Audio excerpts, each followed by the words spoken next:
Bonjour à tous et bienvenue dans notre compte-rendu matinal. Alors le CAC 40, on l'a vu vendredi et on va le voir sur notre graphe, joue dangereusement avec le support pourtant majeur des 8000 points et il semblerait que ce matin, ce brave support se soit envolé. Pourquoi envolé? Parce que pendant le week-end, nous avons le pétrole qui est parti en flèche et ce matin on se réveille littéralement avec la gueule de bois et un baril de pétrole bien au-delà des 100 dollars. Donc certains sont en train de parler d'un quatrième choc pétrolier et effectivement ceci devient très inquiétant parce que les peurs vont se multiplier. Peur sur l'inflation bien évidemment, peur sur les taux parce qu'on ne voit pas comment les banques centrales vont pouvoir entamer une baisse des taux. Bref, il y a un mouvement de panique dont il faut tenir compte et il faut faire très attention. Vous vous souvenez que la semaine dernière, j'avais évoqué le fameux couteau qui tombe et j'avais dit attention, tant qu'il n'est pas par terre et parfaitement immobilisé, il ne faut surtout pas le ramasser. Alors, on va voir aussi que les marchés américains, jusque-là, restaient assez stoïques, imperturbables, résilients pour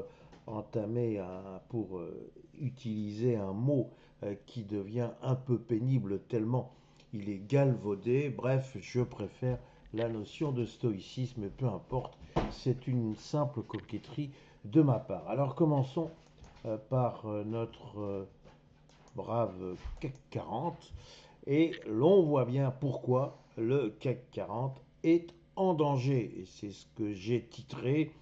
Effectivement, c'était pas très difficile. On voit bien une figure ici en double plancher. On a touché une fois les 8000 points. On est reparti de plus belle. On est arrivé à 8620 points, notre très beau record historique et record annuel. Et puis là, on détruit tout et on arrive à 8000 points. Vous avez compris.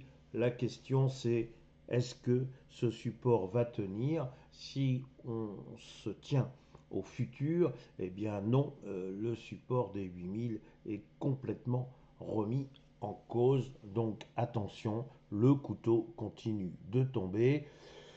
Alors oui, il y aurait peut-être encore une fois dans la zone des 7650 points une possibilité peut-être de se maintenir, mais rien de moins sûr. Encore une fois, ce n'est pas du tout le moment de projeter des acquisitions. N'oubliez pas qu'il vaut mieux prendre un train en retard avec une destination connue qu'un train qui, encore une fois, ne sait pas où il va. Alors maintenant que je vous ai parlé du CAC 40, eh bien, je peux vous parler du S&P 500. Vous voyez qu'on est à peu près dans une situation graphique similaire. Nous avons un S&P 500 qui jusqu'à maintenant et encore une fois résisté particulièrement bien.